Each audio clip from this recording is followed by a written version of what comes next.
آج اتنے قریب آؤں گا کہ جب جب سانس لوگی تمہیں میری خوشبو آئے گی اپنی سانسوں سے۔ تم مجھے بھولنا بھی چاہو تو تمہیں بھولنے نہیں دوں گا یہ رات۔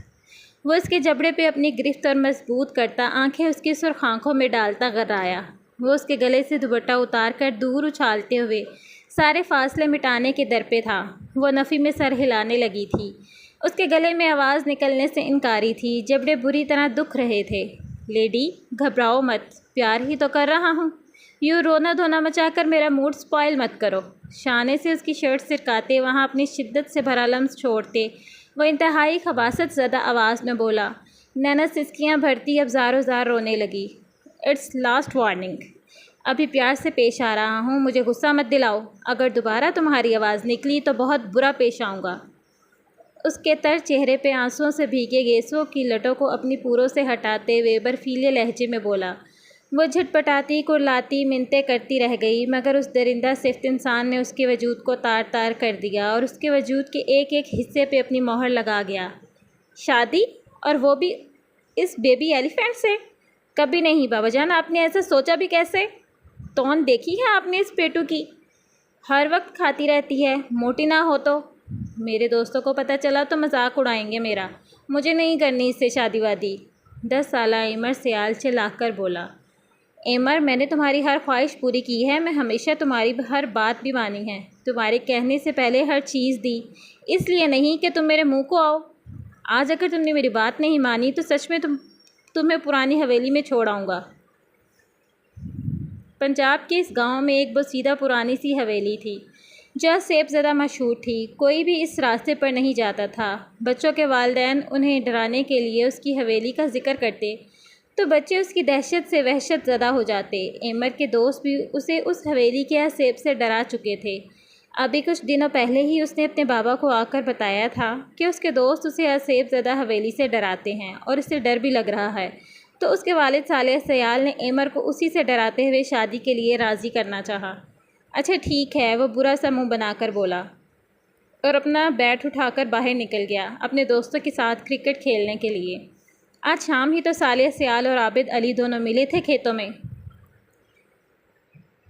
پت جھڑ کے موسم میں جب درخت اپنے پتے تیزی سے کھو رہے ہیں اور شامیں بہت پھیکی اور اداس ہونے لگی ہیں، بے شمار زرد اور ہرے پتوں کو ٹہنیوں سے بچھڑتا دیکھ کر وہ دونوں کسی گہری سوچ میں گم تھے۔ ان میں گہری دوستی تھی، دونوں نے اکٹھی تعلیم حاصل کی۔ صالح کے گھریلو حالات اچھے تھے، اس نے اپنی تعلیم مکمل کر لی، جبکہ عابد علی نے تعلیم و دروس چھوڑ دی اور اپنے گھریلو مسائل کی وجہ سے۔ کیا ہوا؟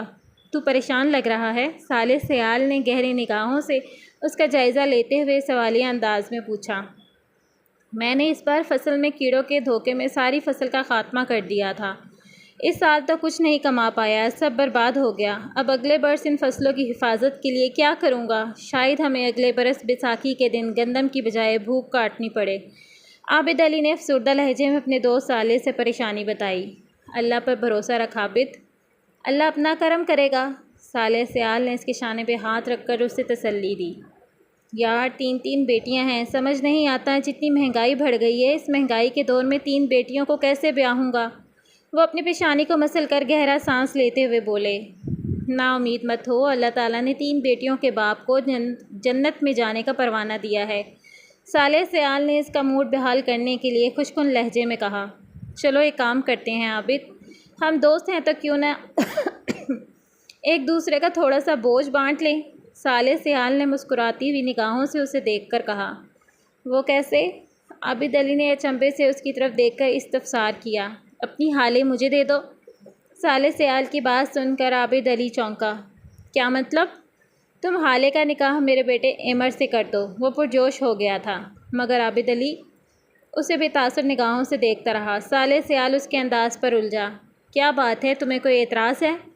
مگر حالے اور ایمر کی تو بنتی ہی نہیں، ایمر کبھی حالے کو اپنائے گا نہیں، اور میں ایمر پہ زبردستی اپنی بیٹی کا بوجھ نہیں ڈال سکتا، اس نے قطعی لہجے میں جواب دیا۔ عابد، بچے ہیں دونوں ابھی، وقت کے ساتھ ساتھ ذہن پختہ ہوں گے تو اپنے رشتے کی اہمیت کو سمجھ جائیں گے۔ تم ان کے مستقبل کی فکر مت کرو، بس خدا سے بہتری کی امید رکھو۔ میں تمہارے سر پر موجود ذمہ داریوں کا بوجھ ہلکا کرنا چاہتا ہوں۔ اگر تم اپنی ایک بیٹی کی طرف سے مطمئن ہو جاؤ تو کیا حرج ہے؟ اس کے لہجے میں خلوص تھا۔ مگر صالح، مجھے یہ سب مناسب نہیں لگ رہا، نہ جانے کیا انجام ہوگا اس رشتے کا، وہ سوچتے ہوئے بولے۔ تم مجھ پر بھروسہ نہیں کرتے؟ اس نے شوقی لہجے میں کہا۔ نصیب میں کیا لکھا ہے یہ تو اوپر والا رب ہی جانتا ہے، لیکن میرے ہوتے تجھے پریشان ہونے کی ضرورت نہیں۔ جب تک تیرے یار کی زندگی ہے وہ اس رشتے کو کبھی ٹوٹنے نہیں دے گا، یہ وعدہ ہے ایک یار کا تجھ سے۔ ٹھیک ہے، مجھے منظور ہے، عابد علی نے ٹھہرے ہوئے لہجے میں کہا۔ عابد علی نے اپنے دوست کی زبان پہ بھروسہ کر کے اسے خوشی کا عندیہ دے دیا۔ اس نے فیصلہ کرنے میں زیادہ وقت نہیں لگایا۔ تم نے ہماری دوستی کا مان رکھ لیا عابد، اور میں کبھی اس مان کو ٹوٹنے نہیں دوں گا، اس نے مسرت لہجے میں کہا۔ کل ظہر کے بعد ایمر اور حالے کا نکاح ہوگا، میں جاتے ہوئے اپنی مسجد کے امام صاحب سے بات کر لیتا ہوں نکاح کی۔ تم نے میرا بہت بڑا بوجھ کم کر دیا، اب میں حالے کی طرف سے پریشان نہیں رہوں گا، عابد علی فرتے جذبات سے لبریز انداز میں کہا۔ عابد علی اور صالح سیال دونوں ایک دوسرے کے گلے لگ گئے۔ دوستوں کے غم اور خوشی سانجھی ہوتی ہے، وہ دوست ہی کیا جو مصیبت میں کام نہ آئیں۔ صالح سیال نے اس سے الگ ہوتے ہوئے کہا۔ دونوں اپنے اپنے راستوں پر چل نکلے، پھر سے اکٹھا ہونے کے لیے۔ ظہر کی نماز کے بعد سرخ لباس میں حالے کا سرخ و سفید مکھڑا دمک رہا تھا۔ بابا، آج تو عید بھی نہیں، پھر یہ چمکیلے کپڑے کیوں پہنے ہیں؟ 6 سالہ حالے نے عابد علی کا ہاتھ پکڑ کر معصومانہ انداز میں آنکھیں پٹ پٹاتے ہوئے سوال کیا۔ آج میری گڑیا کی شادی ہے نا، اسی لیے، انہوں نے حالے کی تھوڑی کو پیار سے چھو کر بتایا۔ اللہ مسکرائے مگر ان کی آنکھیں نم ہو گئی۔ ویسے ہی بابا، جیسے میں اپنی گڑیا کی ساجی کے گڈے سے کرتی ہوں؟ اس نے پھر سے نیا سوال کیا۔ ہاں ویسے ہی میری جان۔ وہ گھٹنوں کے بل اس کے سامنے زمین پر بیٹھے۔ پر بابا، مجھے نہیں کرنی گڑیا کی طرح شادی، میں آپ کو چھوڑ کر گڈے کے ساتھ نہیں جاؤں گی۔ تبھی تو ساجی سے میں نے دوستی توڑ دی ہے، وہ میری گڑیا مانگ رہی تھی اپنے گڈے کے لیے، وہ خفگی سے منہ پھلا کر بولی۔ میری گڑیا بھی میرے پاس رہے گی، ابھی کہیں نہیں جانا آپ نے، جب بڑی ہو جاؤ گی نا تب سوچیں گے۔ ابھی اگر میری گڑیا نے اپنے بابا کی بات مانی تو بابا اسے یہ بڑی سی چاکلیٹ دیں گے۔ انہوں نے اپنی قمیض کی جیب سے ایک چاکلیٹ نکال کر سامنے کی۔ انہیں پتہ تھا کہ چاکلیٹ حالے کی کمزوری ہے، وہ کئی بار چاکلیٹ خریدنے کے لیے ان سے پیسے لیتی تھی۔ اپنی من پسند چاکلیٹ دیکھ کر اس کی بڑی بڑی غلافی آنکھیں چمکنے لگی۔ ٹھیک ہے بابا، میں کروں گی شادی، اس نے اپنے بابا کے ہاتھ سے چاکلیٹ چھپٹتے ہوئے مسکرا کر کہا۔ میری گڑیا بتا رہی تھی کہ اسکول کی استانی نے آپ کو اپنا نام لکھنا سکھایا ہے؟ جی بابا، وہ نظریں جھکائے چاکلیٹ کے ریپر کھول رہی تھی، ساتھ ہی جواب دینے لگی۔ تو آپ نے مجھے تو لکھ کر دکھایا ہی نہیں۔ لائیں بابا کاپی پینسل، ابھی لکھ دیتی ہوں۔ اس نے چاکلیٹ کھول لی تھی، اب پہلی بائٹ لیتے ہوئے بولی۔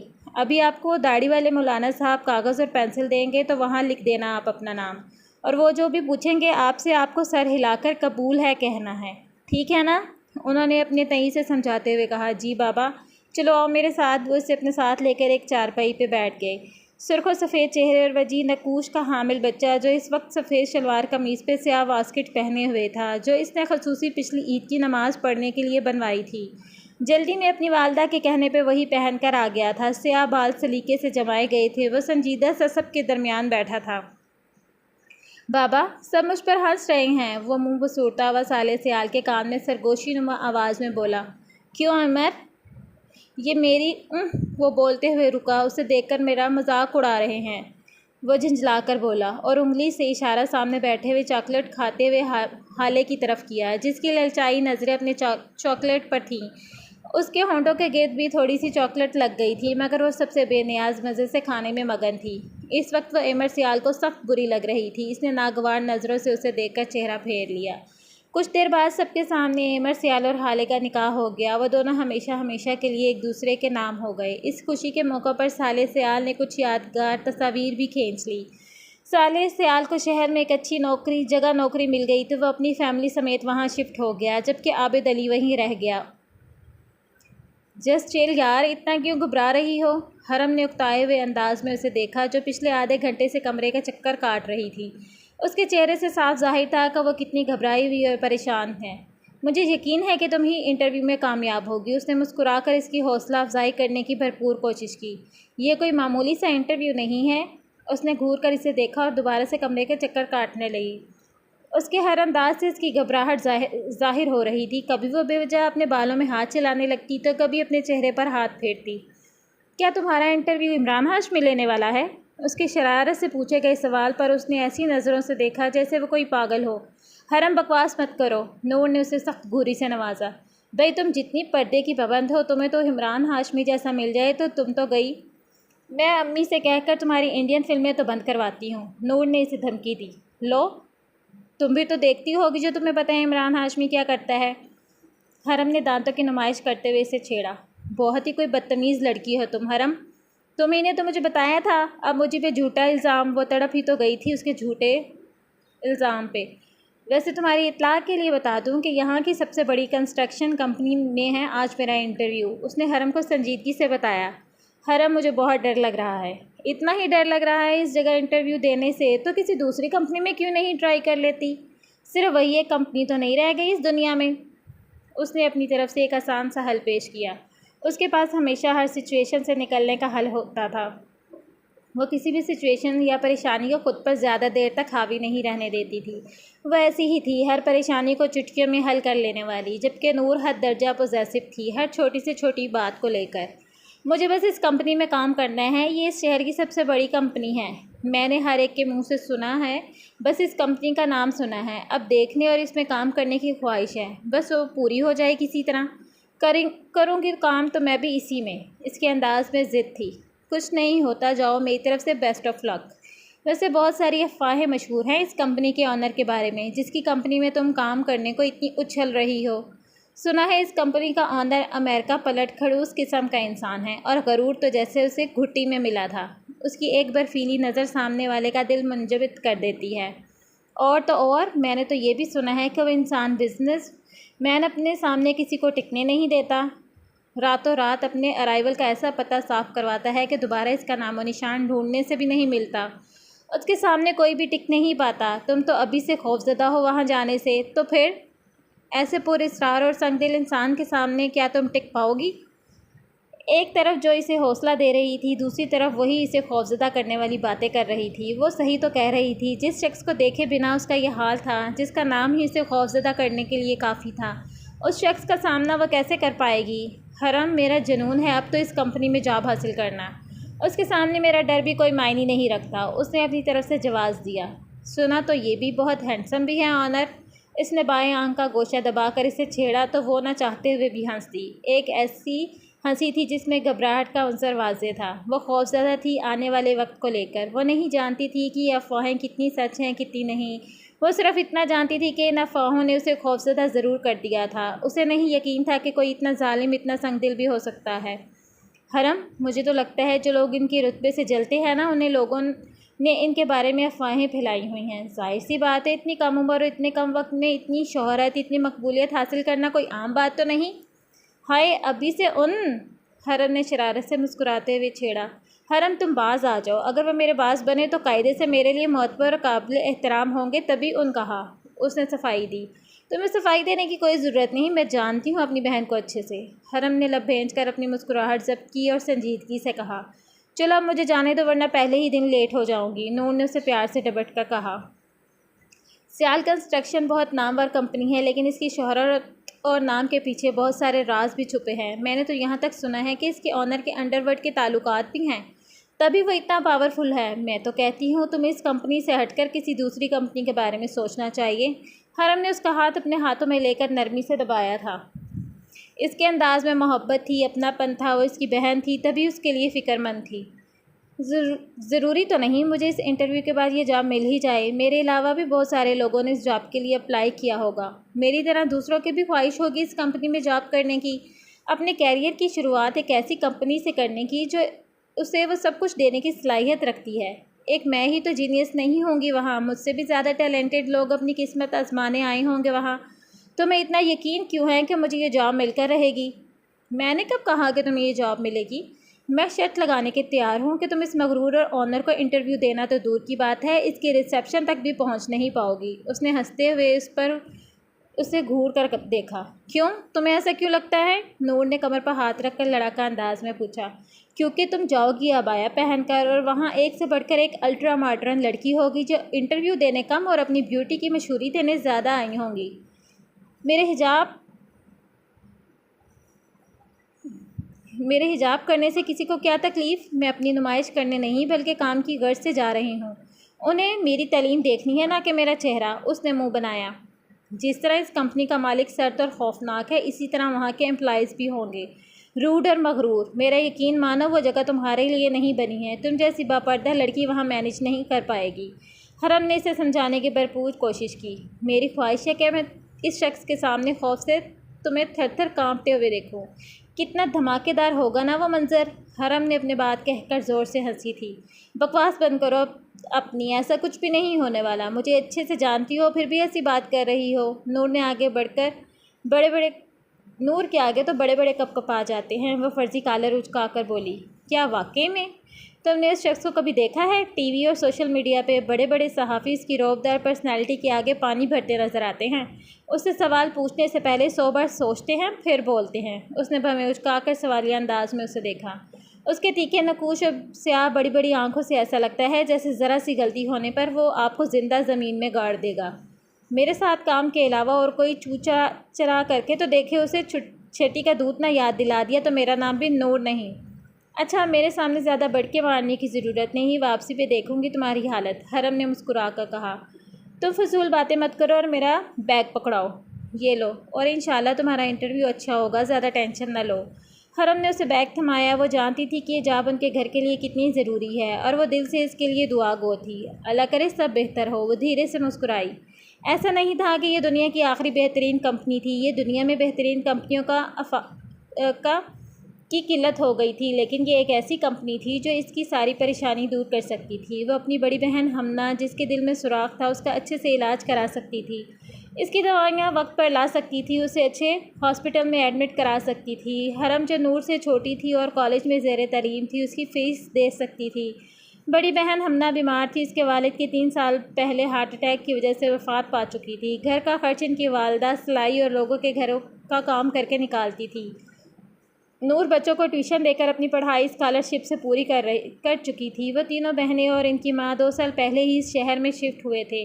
وہ لوگ کرائے کے گھر میں رہتے تھے۔ پہلا گھر بیچ کر جو رقم ملی تھی وہ بینک میں سیو کر کے ہر ماہ اس نئے گھر کا کرایہ دیتے اور ہر ماہ راشن ڈال لیتے تھے، مگر باقی ضروریات کے لیے گھر میں سے کسی کو تو کام کرنا تھا۔ یہ تو بیڑا نور نے اپنے کاندھوں پہ اٹھا لیا۔ سیال انسٹرکشن ایک ایسی کمپنی تھی جو اپنے امپلائیز کو سب سے زیادہ سیلری دینے کے ساتھ ساتھ ان کی ضرورت کی ساری اشیاء فراہم کرتی تھی۔ وہ اپنے اچھے امپلائیز کو رہنے کے لیے فلیٹ بھی دیتی تھی۔ اگر اسے یہ جاب مل جاتی تو سب سے بڑا مسئلہ جو رہائش کا تھا وہ حل ہو جاتا اور ان کی کرائے سے جان چھوٹ جاتی۔ اس نے کلائی پر بندی گھڑی پر نظر ڈالی جو 7 کا ہندسہ پار کر چکی تھی۔ وہ نہیں چاہتی تھی کہ وہ ذرا سا بھی لیٹ ہو۔ جبکہ انٹرویو کا ٹائم 8 بجے تھا، وہ عبایا پہن کر نقاب کیے باہر نکلی اور رکشے کی تلاش میں نظریں دوڑانے لگی۔ سیال کنسٹرکشن جانا ہے بھائی؟ رکشے میں بیٹھ کر اس نے ٹیکسی ڈرائیور کو ایڈریس بتایا تو اس نے اس بات میں سر ہلایا۔ مہربانی ہوگی بھیا، ذرا جلدی، مجھے دیر ہو رہی ہے۔ وہ اپنی کلائی پہ بندھی ہوئی گھڑی پر نظر ڈال کر بولی۔ جی باجی جی۔ وہ سر ہلا کر رکشہ سٹارٹ کرنے لگا۔ تھوڑی دیر بعد رکشہ ایک جھٹکے سے رکا تو اس نے اس کی طرف دیکھا اور لچکدار دروازہ کھول کر باہر دیکھا۔ یہ کیا بھیا، ابھی تو سیال کنسٹرکشن دور ہے، کیوں روک دیا رکشہ یوں بیچ راستے میں؟ اس نے حیرانی سے رکشہ ڈرائیور کی طرف دیکھ کر تیز لہجے میں سوال کیا۔ وہ باجی جی، میں نے نہیں روکا، اپنے آپ رک گیا۔ میرا مطلب ہے لگتا ہے کہ کوئی خرابی ہو گئی ہے اس میں، مجبوری ہے میڈم جی، معاف کر دیں، آپ کو راستے میں ہی اترنا پڑے گا، آپ کوئی دوسرا رکشہ دیکھ لیں باقی کے سفر کے لیے۔ وہ بلا وجہ شرمندہ ہو رہا تھا۔ او اچھا، کوئی بات نہیں بھیا۔ اس نے ڈرائیور کی پریشانی سمجھتے ہوئے اس بات میں سر ہلایا اور رکشہ سے اتر آئی۔ وہ اپنے ہی سوچوں میں غلطہ اپنی اسپورٹس کار ڈرائیو کر رہا تھا۔ اس کے پاس سے بے شمار گاڑیاں تھیں جن میں مرسیڈیز، BMW اور زیادہ تر امپورٹڈ گاڑیاں تھیں جو اس نے بیرون ملک سے امپورٹ کروائی تھیں۔ ہر روز وہ نئے سوٹ کے ساتھ نئی گاڑی بدلتا تھا۔ آج گرمی بھی کافی تھی۔ جب اچانک اس نے تیزی سے موڑ کاٹا تو آگے سے چلتا ہوا کوئی ایک چھوٹا سا بچہ اس کو روڈ کی طرف آتا ہوا نظر آیا۔ وہ شاید چھوٹے سے پپی کے پیچھے بھاگتا ہوا سڑک کے بیچوں بیچ آ گیا تھا۔ اس نے ہارن دیا لیکن پھر بھی وہ بچہ نہیں رکا اور اسی پپی کے پیچھے چلتا رہا۔ اس کا پارا غصے سے ہائی ہو گیا۔ پتہ نہیں کون عقل کا اندھا ہے جو بچوں کو ایسے تنہا چھوڑے ہوئے ہے۔ وہ غصے سے بڑبڑایا اور پھر اس نے بہت مشکل سے گاڑی کو بریکس لگائے۔ اسپورٹس کار ایک جھٹکے سے رکی تھی۔ وہ بنا ایک لمحہ بھی ضائع کیے سرعت سے باہر نکلا اور تقریباً بھاگتے ہوئے اس بچے کے پاس پہنچا۔ اس سے پہلے کہ ایک تیز رفتار گاڑی اس معصوم بچے کو کچل جاتی، اس نے ہاتھ بڑھا کر بچے کو اپنی طرف کھینچ لیا۔ نور جو بچے کو روڈ کے بیچوں بیچ جاتے دیکھ رہی تھی، اس کے پیچھے بھاگی تھی اسے بچانے کے لیے۔ پیچھے سے اس بچے کی ماں بھی روتی ہوئی اپنے بچے کو بچانے کے لیے آواز لگا رہی تھی۔ نور تیزی سے لپکی۔ چھوڑو بچے کو جنگلی انسان، نور نے بچے کو اس سے کھینچا۔ اس لڑکی کے الفاظ سن کر اس کے ماتھوں پر شکنوں کا جال بچھائے کڑے تیوروں سے اسے گھورنے لگا۔ کون ہو تم؟ دیکھ نہیں رہی؟ بچایا ہے میں نے اسے، اندھی ہو کیا؟ وہ سیلی کرخت آواز نور کے کانوں سے ٹکرائی۔ پھر اس نے اپنی بڑی بڑی آنکھوں کو اور بڑا کر کے دیکھا تو وہ بلیک کلر کی چست سی شرٹ اور پینٹ پر بلیک کوٹ پہنے وہ شخص پورے آب و تاب سے اس کے سامنے کھڑا تھا، اسے ہی دیکھ رہا تھا۔ سیاہ آنکھیں بالکل سرد اور سپاٹ تھیں، چہرہ سخت تھا، جبڑے تنے ہوئے اور ہونٹ سختی سے بھینچے ہوئے تھے۔ اس نے سر اٹھا کر غور سے اس شخص کی طرف، اس کے چہرے کی طرف دیکھا۔ وہ اونچے لمبے قد کا خوش شکل سے انسان تھا، لیکن اس کو وہ بڑے ہی جارحانہ تیوروں سے گھور رہا تھا۔ وہ اب بھی اس کو ہی بنا ہچکچائے دیکھے ہی جا رہی تھی، لیکن بولی پھر بھی کچھ نہیں۔ "What the hell!" وہ اس کے الفاظ آنے پر دھاڑا۔ "تم نے مجھے جنگلی کہا؟ جنگلی پن کیا ہوتا ہے جنگل میں لے جا کر بتانے سے زیادہ تم چاہو تو یہاں روڈ پہ اچھے سے بتا سکتا ہوں۔ وہ نور کے جبڑے کو اپنی مٹھی میں دبوچ کر کرایا۔ "میں نے ٹھیک اندازہ لگایا تھا، تم واقعی انسان نہیں جنگلی جانور ہو، چھوڑو مجھے!" وہ اس کی سخت ترین گرفت میں پھڑپڑاتے ہوئے پھنکاری تھی۔ "اپنی زندگی کی سلامتی چاہتی ہو تو دوبارہ میرے سامنے مت آنا!" وہ ایک بار پھر غصے سے چلایا اور اسے جھٹکے سے چھوڑا تو نور کے چہرے کا نقاب اتر گیا۔ سرخ و سفید بیضوی چہرہ، سبھی پیشانی پہ گرمی کی وجہ سے پسینے کی ننھی منھی بوندیں دکھائی دے رہی تھیں جو اس کے گلاب چہرے پہ اوس کے قطروں کے مانند لگیں۔ بڑی بڑی بادامی آنکھیں، ستوا ناک میں چمکتی ہوئی نوز پن، آنکھوں میں غصہ لیے کھا جانے والی نظروں سے اسے گھورنے لگی اور تیزی سے اپنا اترا ہوا نقاب واپس درست کیا۔ ایمر سیال نے جو یکٹک اسے دیکھتا رہ گیا، چونک کر ہوش میں آیا۔ ایسا نہیں تھا اس نے حسین لڑکی پہلی بار دیکھی تھی۔ امریکہ میں اور یہاں بھی ہر جگہ لڑکیاں اس کی ایک نظر دیکھنے کو ترستی تھیں، مگر وہ مغرور رئیس زادہ کسی پہ ذرا سی بھی التفات کی نظر ڈالنا گوارا نہیں کرتا تھا۔ لیکن آج پہلی بار وہ ایسے کسی صنف مخالف کو دیکھ کر مسمرائز ہوا تھا، مگر جلد ہی اپنے خول میں واپس سمٹ گیا اور برفیلا اور بے رحم انداز: "گھٹیا انسان، تمہیں لڑکیوں سے نہ بات کرنے کی تمیز ہے اور یہ مجھے ہاتھ کس خوشی میں لگایا؟ میرا پردہ خراب کیا تم نے، تمہیں اللہ ہی پوچھے، منحوس انسان!" وہ تلملا کر ہی تو رہ گئی تھی، اس کے عمل پہ تبھی دانت پیس کر بولی۔ اس کے اعصاب پھر سے تن گئے۔ "او مس مکار، اپنی یہ مکاریاں میرے سامنے تو چلانا ہی مت، جن چکروں میں تم ہو مجھے اچھے سے پتہ ہے۔ ذرا سا امیر لڑکا دیکھا نہیں، اسے اپنے پردے سے اٹریکٹ کر کے پھنسانا تم جیسی نام نہاد شریف زادیوں کا ہی شیوا ہے۔ تم جیسی کئی دن کے اجالے میں پردہ کر کے رات شریف بنی پھرتی ہیں، اور رات کے اندھیروں میں جو ٹھکانہ ہوتا ہے نا تمہارا، وہ میں اچھے سے جانتا ہوں۔" اس نے سامنے کھڑی اس لڑکی کا چند پل میں ہی تفصیلی جائزہ لینے کے بعد ایک ایک لفظ چبا چبا کر کہا۔ "واٹ! تمہاری ہمت بھی کیسے ہوئی میرے بارے میں ایسی بکواس کرنے کی؟ جو منہ میں آیا وہ نان سٹاپ بولتے چلے جا رہے ہو۔ میں کچھ کہہ نہیں رہی تو اس کا مطلب یہ نہیں کہ تم میرے پردے کو ایسے غلیظ گالی دو۔ میرے بارے میں فضول بات کہی تو زبان کھینچ لوں گی تمہاری، یو چیپ!" اس کے سر پہ لگی تلووں پہ بجھی اس کی بے سروپا باتیں سن کر اس کے تن بدن میں آگ لگ گئی تھی۔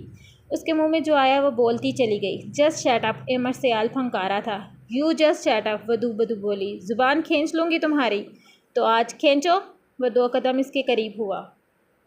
تو ڈیئر ریڈرز، کیسی لگی آپ کو دل مستر تیری مدہوشی کی پہلی قسط؟ کمنٹ سیکشن میں اپنی رائے سے ضرور نوازیے گا۔ بیمار ہونے کے بعد بھی میں نے آپ کے لیے اسپیشلی یہ قسط وائس اوور کی ہے تاکہ مجھے اچھا سے رسپانس ملے۔ اگر مجھے آپ کا اچھا سے رسپانس ملا اور 1 کے ویوز ہو گئے اس پہ، تو میں انشاءاللہ کل ہی اس کی نیکسٹ ایپی اپلوڈ کر دوں گی یوٹیوب پہ۔ تو جلدی سے خود بھی پڑھیں اور اپنے فرینڈس کو بھی شیئر کیجئے اس کا لنک چینل کا اور اس قسط کا، تاکہ سب ویو پوری کریں اور جلدی سے آپ کو نیکسٹ قسط پڑھنے کو ملے۔ اپنا بہت سا خیال رکھیے گا، دعاؤں میں یاد رکھیے گا۔ آپ کی ادنیٰ سے رائٹر ہنا اسد۔ اللہ حافظ۔